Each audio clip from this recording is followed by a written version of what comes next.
Hello everyone, welcome to the Edifor IAS online lecture series. In today's lecture we are starting with class 6th NCERT book and the very first chapter that is Earth in the solar system. बहुत important topic है and बहुत interesting topic है, so इसको हम एक brief way में यहाँ पे cover up करेंगे. So सबसे पहले as far as the universe is concerned और Earth is concerned, वो एक बहुत ही बड़ी picture का part है. वो बड़ी पिक्चर क्या है? दैट बड़ी पिक्चर इज यूनिवर्स. और यूनिवर्स में हमें दिखती हैं काउंटलेस सेलेस्टियल बॉडीज, जिनको हम सिंपल टर्म्स में हेवनली बॉडीज भी कहते हैं. तो सेलेस्टियल बॉडी क्या है?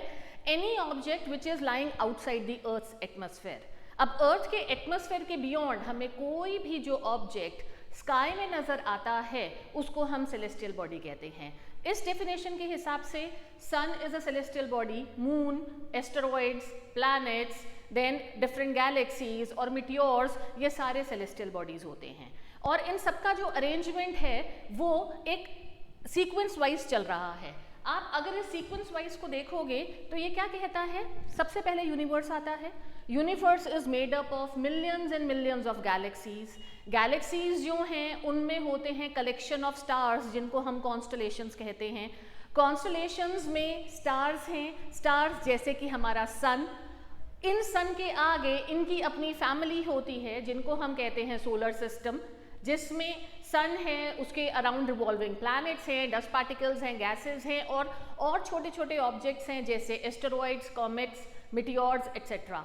सो ये जितने भी हैं ये सारा का सारा यूनिवर्स का पार्ट एंड पार्सल है. तो सबसे पहले let's talk about what is a star.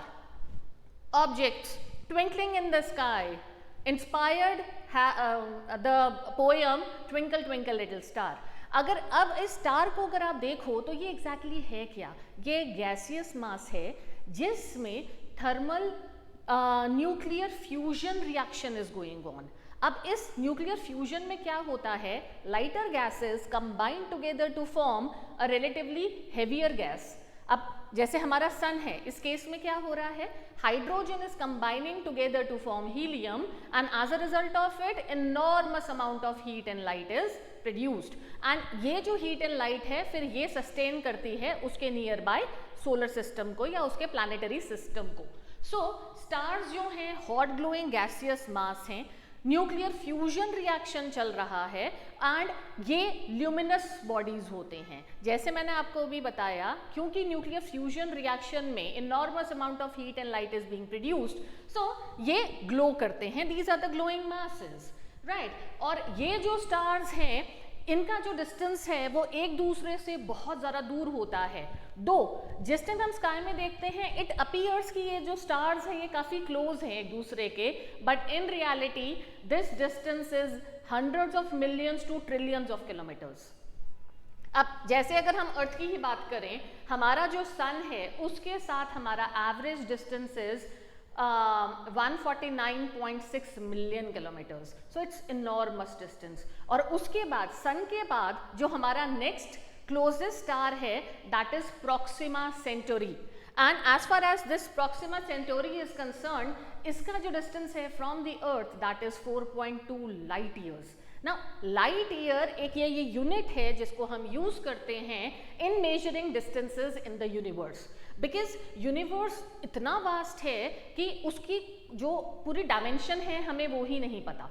और ये जो डिस्टेंस है that is running into trillions and trillions of kilometres. So उस केस में हमने इन फिगर्स को थोड़ा सा इजी वे में डिफाइन किया है with the help of a concept called light year, which refers to the distance traveled by light in 1 year. अब लाइट की स्पीड हम सबको पता है दैट इज 3 लाख किलोमीटर्स पर सेकेंड और 3 × 10⁸ मीटर्स पर सेकेंड. अब इस स्पीड से एक लाइट रे जितना डिस्टेंस ट्रैवल करेगी एक साल में वो हमारा लाइट ईयर है. सो अगर आपने सिंपल मैथ्स करना है, this will be 3 lakh × 365 into 24 into 60 into 60, that is 365 आपके डेज इन अ ईयर हो गए. 24 आवर्स जो हैं वो आपका एक दिन में घंटे हैं, 60 मिनट्स एंड 60 सेकेंड्स. तो ये है total distance which is covered by light in 1 year. So this is how we measure the distances. अब स्टार्स जो हैं ये इंडिपेंडेंट बॉडीज ना होके अपनी एक पेरेंट बॉडी को बिलोंग करते हैं, and that body is basically the galaxies. अब ये जो गैलेक्सीज हैं ये इसमें मिलियंस ऑफ स्टार्स जो हैं वो प्रेजेंट होते हैं, and all these celestial bodies are held together by the gravitational field of this galaxy. अब अगर हम नंबर ऑफ गैलेक्सीज देखें इन दी यूनिवर्स, हमारे पास कोई एग्जैक्ट नंबर नहीं है, बिकॉज हमें सिर्फ यूनिवर्स का एक छोटे से ही पैच के बारे में इंफॉर्मेशन हमारे पास है।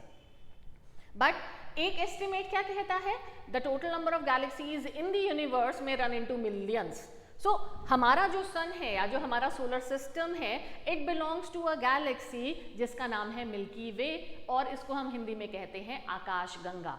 अब ये जो गैलेक्सीज हैं ये बहुत इनॉर्मस बॉडी होती हैं, इनका साइज बहुत ज़्यादा बड़ा होता है, और अपनी गैलेक्सी को अगर हम देखें, मिल्की वे को देखें, so it is a spiral Galaxy, जिसके जैसे ऑक्टोपस के आर्म्स होते हैं ना, तो वैसे इस गैलेक्सी के न्यूमरस आर्म्स हैं। सो हमारा जो सोलर सिस्टम है वो इस स्पाइरल गैलेक्सी के एक आर्म के एज पे लोकेटेड है। So it's a very tiny place out here in this entire enormous space. So ऐसे ही जो number of galaxies in the universe हैं वो मिलियंस में रन कर रही हैं। इससे आपको आइडिया लगेगा कि what is the dimension of our universe. Then अब ये जो गैलेक्सीज हैं, ये मैंने आपको ऑलरेडी बताया कि इनका जो डिस्टेंस है ये बहुत ज़्यादा बड़ा है। It can B several thousand light years in width, मतलब hundreds of trillions of kilometer can be the total width of a galaxy। अलग अलग शेप की होती हैं, अलग अलग साइज की होती हैं। ये जो आपके पास पिक्चर आपको यहाँ पे नजर आ रही है, this is an elliptical Galaxy. Similarly एक स्पायरल गैलेक्सी होती है जो कि मिल्की वे है, और एक कई गैलेक्सीज ऐसी होती हैं जिनका कोई भी एक रेगुलर शेप नहीं होता है, तो उनको हम इर्रेगुलर गैलेक्सीज कहते हैं। Then within the galaxies we also find a group of stars जिनको हम कहते हैं constellations। अब क्या है, एक गैलेक्सी है, इस गैलेक्सी में न्यूमरस स्टार्स प्रेजेंट हैं, और ये स्टार्स जो होते हैं वो कई के बार ग्रुप्स में मिलते हैं। Means a group of stars, it can be 7 in number, it can be 10 in numbers, it can be even more in number, वो डिपेंड करता है। तो वो with respect to each other एक फिक्स्ड पोजिशन में रहते हैं, as a result of which एक डेफिनेट शेप, एक डेफिनेट पैटर्न वो बनाते हैं। सो इस कलेक्शन ऑफ स्टार्स को जो कि एक डेफिनेट पैटर्न बनाता है उसको हम कॉन्स्टलेशंस कहते हैं। Now as far as the number of constellations in the universe is concerned, that is about 88 constellations identify किए गए हैं, which are a group of number of stars. अब अगेन अगर आप एक कॉन्स्टलेशन को ऑब्जर्व करो तो आपको लगेगा कि ये काफ़ी नज़दीक हैं जो स्टार्स हैं एक दूसरे के, but that is not the case. ये मैंने आपको पहले भी बताया है कि डिस्टेंस से आपको लगता है कि वो दो स्टार्स जो हैं they are quite close to each other, but in reality इनके बीच का जो डिस्टेंस है दैट में run into millions, billions और even trillions of kilometres. So ये जो कॉन्स्टलेशंस हैं they have been named after certain animals basically, क्योंकि जो ये पैटर्न्स हैं वो ये देखा गया है कि किसी ना किसी एनिमल की बॉडी शेप वो बनाते हैं। सो एक कॉन्स्टलेशन है जिसका नाम है स्कॉर्पियन, क्योंकि उसकी जो शेप है वो स्कॉर्पियो की तरह लगती है। सिमिलरली हमारे पास एक बहुत इंटरेस्टिंग कॉन्स्टलेशन है सप्तऋषि, जिसको हम कहते हैं the Great Bear. It is also called the Great Dipper, it is also called Ursa Major. ये सारे एक ही कॉन्स्टलेशन के नाम हैं। Collection of 7 stars and it appears as a pattern of a bear. So एक उर्सा मेजर है, एक उर्सा माइनर है। तो Ursa Major is the Great Bear, and जो उर्सा माइनर है वो कहते हैं कि एक कब है, बेबी बेयर है, जो कि इसके प्रॉक्सिमिटी में प्रेजेंट है। सो ये हैं अलग अलग constellations, and as far as this great bear is concerned, this constellation is taken into consideration to identify or to locate pole star in the sky। अब पोल स्टार कौन सा है? वो स्टार जो कि एग्जैक्टली अर्थ के ज्योग्राफिकल पोल के ऊपर लाई करता है। अर्थ का जो एक्सिस है, उसका जो नॉर्दर्न पॉइंट है, द नॉर्थ पोल, उसके ऊपर ही एग्जैक्टली ऊपर ये जो स्टार है वो लाई करता है, तभी इसका नाम है पोल स्टार। अब इसको हम लोकेट कैसे करते हैं, ये देखो, ये है 7 स्टार्स, द पैटर्न्स जो कि हमारा यहाँ पे बना हुआ है, एंड जो एज के 2 स्टार्स हैं इनको हम कहते हैं पॉइंटर्स। अगर आप अपनी लाइन ऑफ साइट से इन पॉइंटर्स के थ्रू स्ट्रेट डायरेक्शन में देखोगे तो वो जिस स्टार को पॉइंट आउट करता है that is the pole star. So ये रहे pointers, connect them with your line of sight and it then points towards the north star or the pole star. Then अब हम आ जाते हैं अपने नेबरहुड में। हमारा जो नेबरहुड है, हमारा स्टार कौन सा है, सन। अब सन जो है वो एक सिंगल बॉडी ना होके उसकी एक पूरी फैमिली है जो कि सन के अराउंड रिवॉल्व कर रही है। फिजिक्स का कॉन्सेप्ट है, ये रूल है, every celestial body is revolving around the other celestial body. So जैसे सन जो है वो मिल्की वे की ग्रेविटेशनल फील्ड में ट्रैप्ड है और उसके अराउंड घूम रहा है, in the same way planets, asteroids, comets, meteors, dust particles, gases, they are trapped within the gravitational field of the sun और वो उसके अराउंड रिवॉल्व कर रही हैं। सो इस केस में अगर हम देखें तो हमारा जो सोलर सिस्टम है that is made up of bigger bodies जिनको हम प्लैनेट्स कहते हैं। देन हमारे पास स्मॉल साइज ऑफ प्लैनेट्स होते हैं जिनकी एक सेपरेट कैटेगरी बनाई गई है as dwarf planets. Then rock pieces of different shapes and sizes, diameter उनका ज़्यादा बड़ा नहीं होता है, जिनको हम एस्टेरॉइड्स कहते हैं। प्लैनेट्स के अराउंड रिवॉल्व करती हुई उनकी नेचुरल सैटेलाइट्स हैं जिनको हम मून कहते हैं। And then we have meteors, comets and other dust particles जो कि पूरे के पूरे सोलर सिस्टम में रिवॉल्व कर रहे हैं around the sun, right. And why are they revolving around the sun? Of course because ये सन की ग्रेविटेशनल फील्ड के आसपास ट्रैप्ड हैं। Now, as far as the major planets of the solar system are concerned, they are 8 in numbers. एक 9th planet था Pluto. Pluto की story काफी interesting रही है। Until 1930, there were only 8 planets in the solar system. Year 1930, Pluto was discovered and Pluto was then considered as the 9th planet of the solar system. But जिस दिन से Pluto को solar system family में include किया गया था as the 9th planet, तब से डिबेट चल रहा था regarding the validity of this planet और this celestial body as a planet. तो इसके ऊपर डिबेट काफ़ी चलता रहा बिकॉज प्लूटो का जो साइज है, प्लूटो का जो ऑर्बिट है और प्लूटो का जो नेबरहुड है, उसके काफ़ी सारी कैरेक्टरिस्टिक्स को देखते हुए ये डिसाइड किया गया that Pluto is not fulfilling the criteria of a planet. अब वो प्लैनेट का क्राइटेरिया क्या है मैं भी आपको थोड़ी देर में बताती हूँ। तो उस केस में then finally in the year 2006 जिस टाइम एस्ट्रोनॉमिकल यूनियन ने अपनी डेफिनेशन ऑफ प्लैनेट्स को रिवाइज किया तो Pluto was finally taken out of this category of the major planets. तो 10 again reducing the number of the total planets to 8। तो अब ये जो 8 प्लैनेट्स हैं इनको अगर हम देखें, nearest planet is Mercury, then comes Venus, Earth, Mars. ये चारों प्लैनेट जो हैं इनको हम इनर प्लैनेट्स कहते हैं। Plus all these planets are terrestrial planets और रॉकी प्लैनेट्स बिकॉज जिस टाइम सन की फॉर्मेशन के बाद प्लैनेट फॉर्मेशन स्टार्ट हुई तो जितना भी हेवियर मास था, जितने भी पार्टिकल्स थे, रॉक पीसेस थे या हेवियर सब्सटेंसेस थे, they were pulled closer to the sun which later on got condensed into these planets. On the other hand जो लाइटर मटेरियल था, जो गैसेस थी, they remained away from the sun and later on जिस time वो condense होके planets में convert हुए तो उससे बन गए ये गैस जायंट्स। मैंने आपको अभी बताया इनर प्लैनेट्स आर रॉकी क्योंकि उनमें रॉकी सर्फेसेस हैं, वो हेवियर सब्सटेंसेस के बने हैं। जो आउटर प्लैनेट्स हैं ये सारे, इसमें गैस प्रीडोमिनेट कर रही है, तभी इनको हम गैस जायंट्स कहते हैं। So Jupiter onwards, Jupiter, Saturn, Uranus and Neptune, ये 4 प्लैनेट्स जो हैं ये आउटर प्लैनेट्स हैं। एक और interesting thing, between Mars and Jupiter, मतलब आप कह सकते हो जो बॉर्डर है, बाउंड्री है between the inner planets and the outer planets, तो यहाँ पे प्रेजेंट है एस्टेरॉयड बेल्ट। ये एक मेजर बेल्ट है जो कि जहाँ पे आप कह सकते हो अलग अलग साइज के, अलग अलग शेप के रॉकी चंक्स जो हैं वो स्पेस में सन के अराउंड रिवॉल्व कर रहे हैं।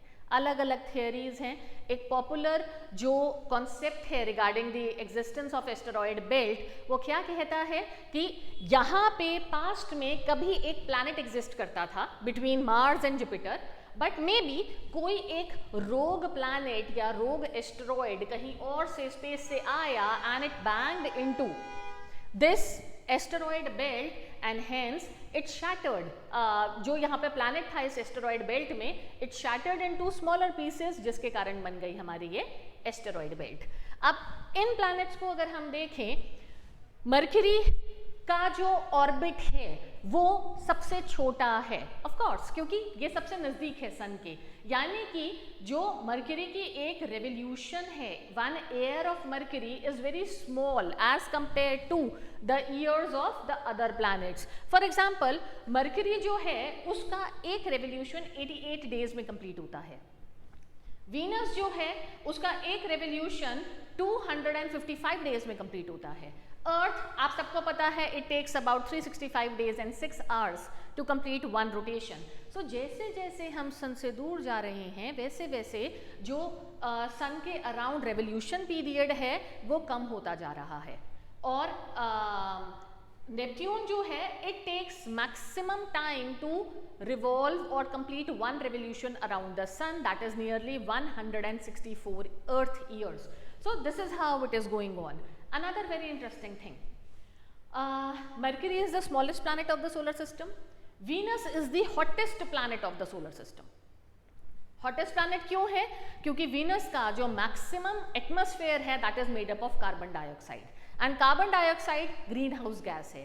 It absorbs heat and thus raises the temperature, thereby making Venus the hottest planet of the solar system. Venus is also called twin of Earth. Earth and Venus are called twins. Why are they called twins? Because in दोनों का जो diameter है that is more or less the same. Venus का diameter is 12,400 kilometers, while Earth का diameter is 12,740 kilometers. Earth is called blue planet because of predominance of water in it. Mars is called red planet because ये space में red color का नजर आता है because of the presence of iron oxides. Oxidized rocks हैं, oxidized sand है जो कि प्रेजेंट है इन मार्स। सो इस केस में क्या होता है, इसका जो पूरा अपीयरेंस है that is reddish colour. Then we have the biggest planet of the solar system Jupiter. We have Saturn which is popularly called planet with the rings.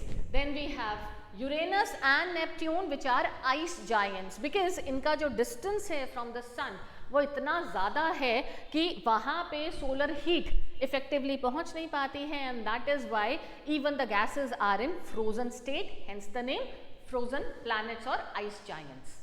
Then we have the planets, ये मैंने आपको already बता दिया, सन के around जो ये planets revolve कर रहे हैं, दीज आर द मासेस जो कि एक अपने पाथ को फॉलो कर रहे हैं, जिस पाथ को हम कहते हैं ऑर्बिट। यूजुअली इन सारे प्लैनेट्स का जो ऑर्बिट है that is elliptical in shape, यानी कि the distance between the planets and the sun keeps on changing as the planet is changing its position around the sun. Then we have the dwarf planets. अब ये है Pluto की story and also the story of many more planets Pluto के neighbourhood में। मैंने आपको बताया कि इन द ईयर 2005 एंड 2006 जिस टाइम काफ़ी डिबेट चल रहा था regarding what exactly should be a planet, तो एस्ट्रोनॉमिकल यूनियन ने अपनी एक जो प्लैनेट की डेफिनेशन थी उसको मॉडिफाई किया। उसने क्या बोला, now according to that criteria a planet must fulfil 3 conditions. First condition क्या कहती है, it must orbit around the sun, sun should be the centre and एक रेवोल्यूशन जो है वो इन बॉडीज का सन के अराउंड होना चाहिए। Second, they should have enough gravity to make the entire shape of the planet as a sphere, वो round होना चाहिए। क्योंकि उसकी ग्रेविटी जो है that is making it a perfect shape. And the third criteria that it should have cleared its neighborhood of the same objects. Third point का meaning क्या है?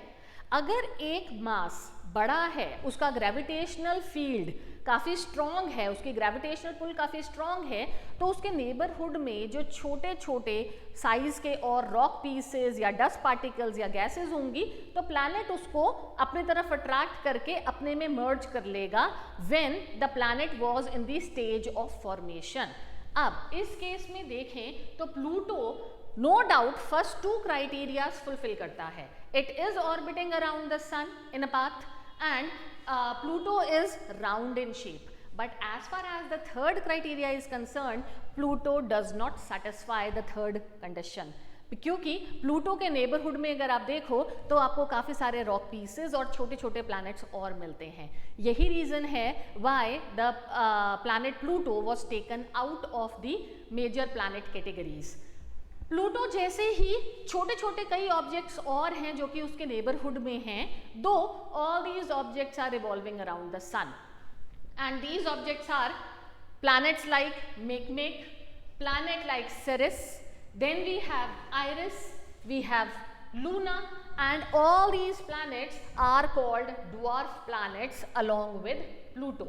Then solar family में जो next body आती है that is satellite. अब satellite क्या है? Any object which is revolving around a planet is called its satellite. अब हमारे पास हमारी एक ही नेचुरल सैटेलाइट है that is the moon. On the other hand if we talk about the artificial satellites, then definitely there are thousands of artificial satellites जो कि man has built and sent into space to fulfill variety of purposes. अब ये variety of purposes क्या हैं? चाहे वो communication के लिए है, चाहे वो weather forecasting के लिए है, चाहे वो defense surveillance के लिए है, so वो अलग अलग purpose से satellites हैं. But otherwise अगर आप natural satellites देखो तो इनको हम moons कहते हैं. Now as far as different planets are concerned, सबके मून्स का जो नंबर है वो वेरिएबल है. Mercury and Venus do not have any moon. On the other hand Earth has one moon, Mars has two moons. Jupiter के moons जो हैं उनका नंबर है more than 75. Saturn again it is having more than 75 moons. Same is the case with Neptune and Uranus. इनके भी जो number of moons हैं they are more than 50. So जितना बड़ा planet है उसके उतने ज़्यादा moons जो हैं वो exist करते हैं. As far as the natural satellite of Earth is concerned, that is the moon. So moon एक non-luminous body है. When we say non-luminous body, मतलब इसकी अपनी कोई source of light नहीं है. Rather, moon basically reflects the solar radiations which makes it glow at night. Very interesting things about moon. Number one, इसका जो speed of rotation है and speed of revolution है, that is the same. It takes 28 days to complete one rotation and 28 days to complete one revolution. So इसका जो ये time period है that is the same, rotation and revolution. On the other hand, as far as moon is concerned, उसका size आपको change करता हुआ नजर आता है. When the moon is not visible in the sky, उसको हम कहते हैं new moon. उसके बाद एक faint light जो है moon की, एक faint line दिखनी start होती है. As the time passes, the size of the moon goes on increasing. Crescent shape moon, फिर वहाँ से हाफ मून बनेगा, हाफ मून के बाद 3/4 मून बनेगा जिसको हम गिब्बस मून कहते हैं. And finally we have a full round ball of moon which is the full moon. Once the full moon is there, उसके बाद फिर से मून का साइज रिड्यूस होना स्टार्ट हो जाएगा till new moon when the moon will not be visible in the sky. So ये जो स्टेजेस होती हैं of change in the size of the moon, इसको हम कहते हैं फेजेस ऑफ मून. और ये फेजेस ऑफ मून क्यों हैं? As a result of the revolution of moon around earth. So उस वे में ये चलता है. Now the next objects in the solar system, of course they are the asteroids. Dangerous. The term it's asteroid itself rings a bell. You know, हमारे solar system में अगर हमें किसी चीज से सबसे ज्यादा खतरा है तो that is the asteroid. Because in asteroid का number is enormous, thousands of asteroid हमें उस एस्टेरॉइड बेल्ट में मिल रहे हैं, and other than that also बाकी कई एरियाज में भी एस्टेरॉइड प्रेजेंट हैं, though the major concentration in the asteroid belt. अब ये एस्टेरॉइड्स जो हैं, नो डाउट ये सन के अराउंड रिवॉल्व कर रहे हैं, बट कई बार क्या होता है, दे डेविएट फ्रॉम देयर पाथ, अपने पाथ से ये निकल जाएंगे, और जब ये अपने पाथ से निकलते हैं तो उसके बाद ये रैंडमली किसी भी डायरेक्शन में जाएंगे, and there is a big threat कि ये एस्टेरॉइड आके किसी प्लैनेट से टकरा जाए। आप मून को देखते हो नाइट स्काई में, तो मून के सरफेस के ऊपर आपको डार्क डार्क पैचेस नजर आते हैं। वो डार्क पैचेस बेसिकली क्या हैं, वो क्रेटर्स हैं, इम्पैक्ट क्रेटर्स। और किस चीज का इम्पैक्ट, एस्टेरॉइड्स का इम्पैक्ट। और ऐसे इम्पैक्ट क्रेटर आपको ऑलमोस्ट सारे प्लैनेट्स के ऊपर देखने को मिल रहे हैं, रॉकी प्लैनेट्स, वीनस के ऊपर है, मार्स के ऊपर है, इवन अर्थ के ऊपर भी है। और जब जब ये एस्टेरॉइड आके स्ट्राइक करते हैं, so they can cause great devastation. Earth के ऊपर भी जो डायनासोर्स की एक्सटिंक्शन है उसको एट्रीब्यूट किया जाता है कि एक एस्टेरॉइड उस टाइम पे 65 million years ago had come and struck the earth, which led to immediate elimination of many of the dinosaurs, और उसका जो आफ्टर मैथ था, क्लाइमेट चेंज जो हुआ as a result of this impact, जो बचे कुछ डायनासोर्स थे वो वहां पे खत्म हो गए। सो इन एस्टेरॉइड्स को अगर हम देखें, रॉकी मास होता है, अलग अलग शेप है, कोई रेगुलर शेप नहीं है, इररेगुलर पीसेस होते हैं, diameter is variable. Diameter can vary from few kilometres to few 100 kilometres, right. जितना बड़ा एस्टेरॉइड होगा उतना ही ज़्यादा डेंजर जो है वो पोज करता है टू द प्लैनेट्स और द अदर बॉडीज जहाँ पे वो आके हिट कर सकता है। The next object, meteorites. अब मीटियोराइट्स बेसिकली क्या हैं? Meteorites are the pieces of some asteroid or maybe some dust particle which has entered into the Earth's atmosphere. अब एक एस्टेरॉइड है या एक रॉकी पीस है, वो मूव करता करता अर्थ के एटमॉस्फेयर में एंटर कर गया। The speed at which these particles move, that's enormous. इनकी velocity बहुत ज़्यादा होती है, इनकी velocity thousands of kilometers per hour से लेके कई बार lakhs of kilometers per hour के हिसाब से चलती है। अब इतनी स्पीड से अगर एक पार्टिकल अर्थ के एटमॉस्फेयर में एंटर करेगा तो अर्थ के एटमॉस्फेयर के फ्रिक्शनल इफेक्ट से उसकी बर्निंग शुरू हो जाती है, वो जलना स्टार्ट हो जाता है, एंड एज सच हमें एक शाइनी ऑब्जेक्ट जो है वो स्काई में नजर आता है, जिसको हम कहते हैं कि ये जो है ये मिटियोर है या शूटिंग स्टार है। यूजुअली एक मिटियोर की complete burning earth say about 80 kilometres या 50 किलोमीटर्स एलिवेशन पे आके कंप्लीट हो जाती है, लेकिन कई बार वो अगर रॉकी पीस काफ़ी बड़ा था तो it is not able to burn up completely, rather a piece of it lands on the surface. तो ये जो अनबर्न्ड पीसेस इवेंचुअली अर्थ की सरफेस के ऊपर पहुंचते हैं उनको हम मिटियोराइट्स कहते हैं। Then we have another body जो कि अर्थ के सोलर सिस्टम में एग्जिस्ट कर रही है, and these are the comets. अब comets क्या होते हैं? ये आईसी ऑब्जेक्ट्स हैं, इनका जो सोर्स ऑफ ओरिजिन है that is lying hundreds of millions of kilometres away from the sun. और इवन प्लूटो जहाँ पे एग्जिस्ट करता है तो इट इज बिलीव्ड कि प्लूटो के आसपास से जो कॉमेट्स हैं वो ओरिजिनेट करते हैं, यानी कि इन ऑब्जेक्ट्स का जो ऑर्बिट है अराउंड द सन वो बहुत ह्यूज है, वो बहुत लंबा टाइम लगेगा उसको सन के पास आने में और एक ऑर्बिट कंप्लीट करने में। दैट इज द रीजन कि ये जो कॉमेट हैं इनकी काइंड ऑफ गेस्ट अपीयरेंस होती है। जब भी हम स्काई में देखते हैं तो आपको कॉमनली कॉमेट्स नजर नहीं आएंगे, बट ये कॉमेट्स जो हैं ये एक लंबे टाइम के बाद दिखते हैं। फॉर एग्जाम्पल हमारे पास एक बहुत ही फेमस कॉमेट की हम बात करते हैं, दैट इज हेलीज कॉमेट। हेलीज कॉमेट की अपीयरेंस जो है वो आफ्टर एवरी 76 ईयर्स होती है। आप इस फैक्ट से लगा सकते हो कि उसका ऑर्बिट कितना बड़ा है around the sun, that from the earth it is visible after 76 years. So ये जो कॉमेट्स होते हैं ये बेसिकली क्या हैं? ये स्नो बॉल्स हैं, आइस बॉल्स हैं, फ्रोजन गैसेस हैं, डस्ट पार्टिकल्स हैं जो कि सन के अराउंड रिवॉल्व कर रहे हैं। जब तक ये सन से दूर हैं तब तक तो ये काफ़ी फ्रोजन स्टेट में होते हैं, but as they come closer to the sun, क्योंकि वहाँ पे रिलेटिवली हायर टेम्परेचर्स हैं, तो ये आइस एंड गैसेस जो हैं ये ग्लो करने लग जाती हैं और उनके पीछे बन जाती है इनकी एक लॉन्ग टेल। अगर आप इन इमेजेस में देखोगे तो आपको ये लॉन्ग टेल नज़र आ रही है। सो ये जो लॉन्ग टेल है that can spread for millions of kilometers in the sky. That is why जो कॉमेट है वो काफ़ी ब्राइट एक लॉन्ग ट्रेल के तौर पे आपको नज़र आएगा। जितना ये सन के नज़दीक है उतनी उसकी जो टेल है वो आपको लॉन्ग धीरे धीरे नज़र आने लग जाती है, क्योंकि जब वो सन से दूर जा रहा है तो उसकी टेल है वो स्ट्रेच करने लग जाती है and it is visible for a very long time. So ये थी हमारी सोलर सिस्टम फैमिली। और ओवरऑल अगर हम फिर से देखें, अगर हम रिवीजन करें, अगर हम फिर से सम अप करें तो we have the universe. Universe के अंदर हमें गैलेक्सीज मिलती हैं। गैलेक्सीज में प्रेजेंट हैं स्टार्स जो कि कई बार इकट्ठे ग्रुप में मिलते हैं जिनको हम कॉन्स्टलेशंस कहते हैं। देन जो स्टार्स हैं वो बेसिकली क्या है, सन्स हैं, जैसे हमारा सन है।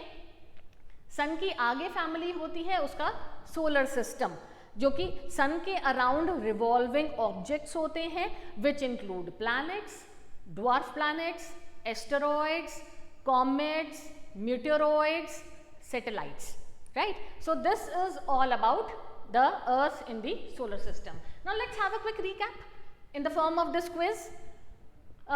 The first question, celestial bodies which have their own heat and light, they are called stars, क्योंकि ये hot glowing gaseous masses होते हैं जिसमें nuclear fusion reaction is going on. Which is the most recognizable constellation? Of course, that is the Great Bear, the Great Dipper, Ursa Major, ये सबसे ज़्यादा identified है और इसकी हेल्प से हम पोल स्टार या नॉर्थ स्टार को भी लोकेट करते हैं। Then the star which indicates the north is called pole star or the north star. Then the celestial bodies which do not have their own heat and light but are lit by the light of the stars, that is planets, that is satellite, that is asteroid or that is any other object, क्योंकि ये जितने भी हैं bodies ये सारी की सारी non luminous हैं। So the answer is B. Then all the planets move around the sun in a fixed path and that path is called the orbit of the planets. And मैंने आपको lecture में भी बताया था, usually जो ये orbit होता है वो इलिप्टिकल इन शेप है। At least the orbit of the planets of our solar system is elliptical in shape. Then asteroids are majorly found between the orbits of Jupiter and Mars. मैंने आपको बताया था कि जहाँ पे inner planet and outer planet की जो boundary है उसके बीच में एक एस्टेरॉइड बेल्ट जो है वो एग्जिस्ट कर रही है। दो asteroids may be generated even in the zone where Pluto is lying, but this is the belt जहाँ पे maximum concentration है। What is called a cluster of millions of stars shining white in the sky? अब वो जो cluster of stars है जो कि आपको night sky में visible होता है, that is basically Milky Way, क्योंकि जो बाकी galaxies हैं वो बहुत दूर हैं। The nearest galaxy to our galaxy is basically Andromeda galaxy, और अगर आप उसका डिस्टेंस देखो तो that is 4.3 light years away. इतने डिस्टेंस में तो वो आपको एक छोटा सा पैच की तरह ही नजर आएगा, लेकिन अगर स्काई इज एब्सोल्युटली क्लियर तो कई बार क्या होता है, एक वाइट बैंड ऑफ स्टार्स एक वाइट स्ट्रीक की तरह नजर आता है, तो that is basically our Milky Way. Then the brightest planet in the solar system, that is Venus. Venus is called morning star, Venus is also called evening star, क्योंकि Venus जो है वो बहुत ज़्यादा लाइट रिफ्लेक्ट कर रहा होता है सन की, और ऊपर से मैंने आपको बताया इसकी कंपोजिशन में कार्बन डाइऑक्साइड बहुत ज़्यादा है, so it emits lots of heat even during daytime, even during night time, so which makes it glow a lot. That is why it is the brightest planet, also the hottest planet of the solar system, right? So ये हमारा question यहाँ पे over हुआ, and next time हम लोग फिर से मिलेंगे with the next topic, chapter 2 of class 6 geography. Until that time keep safe and keep learning. Thank you.